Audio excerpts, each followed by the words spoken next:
My golden child sister is demanding I give her my wedding venue, and my parents are on her side. Last week, my parents hosted a family BBQ, and in the middle of it, my sister announced her pregnancy. Everyone was happy for her, and during the celebration, she asked me in front of everyone if I would let her use my wedding venue for her wedding as she thought it was beautiful and cannot plan it herself right now. This wedding venue was one in which my fiancé and I are set to have our wedding in a few months, and the venue we have waited to be free for 3 years. Everyone expected me to say yes, but I firmly said that as much as I love her, she isn't having my venue. Well, she started crying and stormed off. As soon as she did, Nan told me that I was being selfish because she needed the venue more than I did. I tried to defend myself, and my mother said to me, "You waited 3 years? Would it have unalived you to wait a few more months? When has your sister ever asked you for something?" A few comments later, my fiancé got really mad at everyone, and we left before he absolutely tore them a new one. My sister later called me crying and said that it was unfair that I always get what I want, and that I could have done this one thing for her. My brother-in-law then called me and apologized for the inconvenience. He told me he had discussed it with my sister and she had told him she would not ask. He is properly mad at her now and warned me that my sister is blaming me for potentially ruining her marriage, when in reality, she has done this to herself. My father has sent me about 5 texts along the lines of,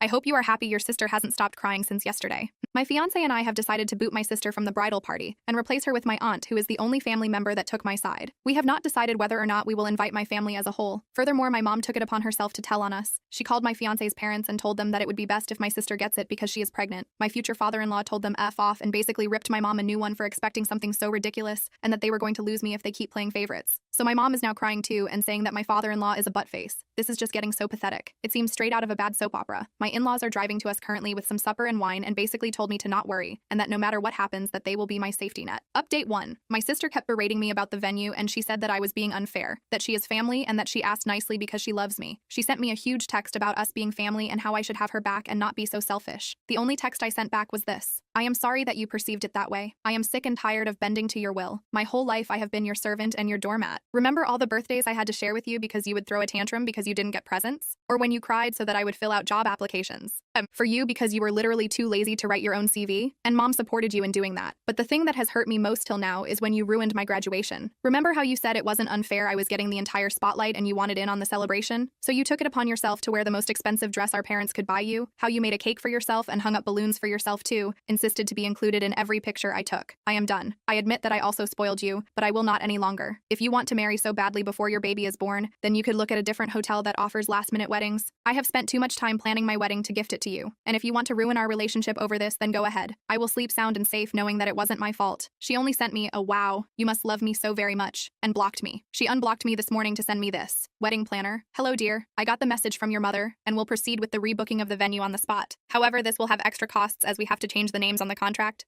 Please come by my office tomorrow so we can sign the new contract." My parents. My parents haven't actually written to me since the thing with my father-in-law. My older brother contacted me and wanted to know what happened because he got a weird story from mom and dad. Mom had told him that I had offered previous to the BBQ to give up the venue to my sister and that I humiliated her. I told him what really happened and he had no problem believing me. We talked a lot about our parents' behavior and he confessed that him moving was partly due to our parents being jerks to us. He told me that mom had gotten mad at me for betraying my family. We called my planner and she was actually really horrified. She told me she had never talked to my mother since the day we went to book the venue. She assured me that even if they were to call and say that I wanted it, I had to be present to make any changes. So we informed everyone that will work for us on our wedding and they offered to hire security for that day at a reduced price. Update 2. My sister is now brigading against me on Facebook, making constant passive-aggressive remarks and claiming I have made her depressed. I have received many messages from her friends saying that I am beach for treating her that way. I blocked every attempt at online harassment and my sister as well. But 2 days ago, my sister's best friend egged my car. I called the police and my neighbor, whose hobby is to look outside the window and spy on people, identified them too. She is a grumpy lady but actually very lovely once you get to meet her. After not talking to my parents in several days, they called and asked if we could talk things out. I was wary but agreed to meeting them with my fiancé in our apartment. When they arrived, you could tell my mom had been crying, and I honestly felt bad for 10 whole minutes. Turns out my sister is just an eye hole. No medical history, no diagnosis, nothing. We started chit-chatting awkwardly, then we began talking about the matter. My father first asked us why we canceled the caterers, to which my fiancé responded that we didn't want to have anything they could hold over our heads. Dad acted offended and said he would never do that, to which I said better safe than sorry. My mother continued with calling me disrespectful for talking in that manner to them. I called the disrespectful for all what they had said and done over the last few days. We got in a heated argument about the venue again, to which my father repeated the "it doesn't matter where you get married but the person you are marrying" bullcrap. And finally I gave him the the comeback, "Yes, Dad, exactly. But isn't it weird how that only applies to me and not my sister? As long as she is marrying brother-in-law, it doesn't matter where, right?" It was quiet, and my father was red like a tomato and gasping for air like a fish on land. My mother was quietly crying again. So I said, "Well, I am waiting for your reasoning." My father slapped his hands on the table and went on a rant about family and sacrifices and how a loving family should do what's in their power to make each other happy. I just responded, "Like how you tried to make me happy on my graduation day? You know about the time my sister smashed my cake because she wasn't in the limelight?" Quiet again. My mother quietly said, "Why do you hate us so much?" I looked at her and said, "I could ask you guys the same thing." Again, nothing. My parents knew that they had messed up, but they were not ready to admit it. My mother tried to guilt trip me, saying that my sister is miserable, that she hasn't gone out in days because people judge her so much. My father went on a tangent on how my little sister just needs more time and attention because she is the youngest. So basically excusing her behavior. I told them that I felt hurt because I now saw their blatant favoritism, that they didn't even try to conceal the fact that they loved my sister more. My mother tried to say that's not true. We love you all the same. I wasn't having it. I opened a list I had written on my phone where I had written every point I could remember about them putting my sister before me. It was a very long list. Some had dates to it, some were more specific situations. When I was finished, my parents were horrified, beet red, and near tears. They wanted to start explaining again how I was wrong, but I said that this conversation was leading nowhere. They either set family counseling up for us and apologized to me, or they won't be invited to the wedding. They left and haven't called since. Update 3. After I last spoke to my parents, they did not let go of their position. I was the bad guy. I was responsible for my sister's depression and her failing relationship. It went so far that I had to block them and change my number as they were contacting me from relatives' phones and so on. It was a real bummer, especially during a time that should be so special. I was harassed by my sister and her entourage on Facebook and Instagram, so I simply deleted it. It was a mentally draining time, but my husband's family and friends and my brother helped me get through it. I had basically cut off every family member that had given me crap for keeping my wedding date. My nan came to my door a few days before the wedding, begging to let her come. I had a long talk with Nan, and she ended up apologizing even though she still failed to see the logic in switching weddings. But she did not want to pressure me and wanted to be there for me. We hugged it out, but our relationship is not back to normal yet. The bachelor party was amazing. We were cooking until dawn and everything turned out to be delicious. My husband made a beautiful 3-layered cake. Wedding day. The morning was really good and relaxing, but then came time to leave for the ceremony. We were at the venue taking before pictures with my friends when I saw my sister's car approaching the venue. One of my friends ran to the venue to get one of the security people that we hired. I really didn't want another Hulk smash moment at my wedding. She had been angry and crying, and as soon as she saw me, she started screaming obscenities. Apparently, I am a filthy beach that made her fiancé break up with her. She was possessed, and at that moment, I couldn't help but feel pity for her. A thing to explain is that in the mornings, the plants are always watered at the venue by some of these sprinkler systems. Thus, the earth was a bit muddy. The next thing happened really fast. My sister bent down to take mud and was getting ready to throw it at me in my dress when my maid of honor sprinted towards her and pushed her so that she fell with her butt into the flowers. The security officer arrived seconds later and removed her. And with that, I had enough ammunition to file for a restraining order against her. I didn't even want to file a police report at this point. I just wanted her to stay away from me. The rest of the day was just amazing. I married my best friend, the love of my life, and just my rock. My brother walked me down the altar. We all cried at the vows. It was just spectacular. Of course, I missed my parents, but it is what it is. The celebration was very funny. My husband had studied a choreography to a Taylor Swift song with his groomsmen, and the speeches could have been from a stand-up club. We left for our honeymoon, and when we came back, I decided to start looking for jobs in a different city. I didn't want to lose my friends, but I just felt like I needed a clean break. I got a new job at a university in a bigger city, and we are currently in the process of moving. But maybe the biggest change, and also the most cliche change, is that I am pregnant. It is a classic honeymoon, baby. I have only heard through people in town about the rest of my family. My sister is still going around telling people that I was the reason my brother-in-law broke up with her, and that I was trying to dox her. She has moved in with my parents again and refuses to work. Nan told me that the last time she saw my parents, they looked exhausted because my sister was behaving like a baby. I guess their parenting is catching up with them. I can only say that I am really happy right now. It hurts having lost family, but at the end of the day, cutting out toxic people is the best I could do.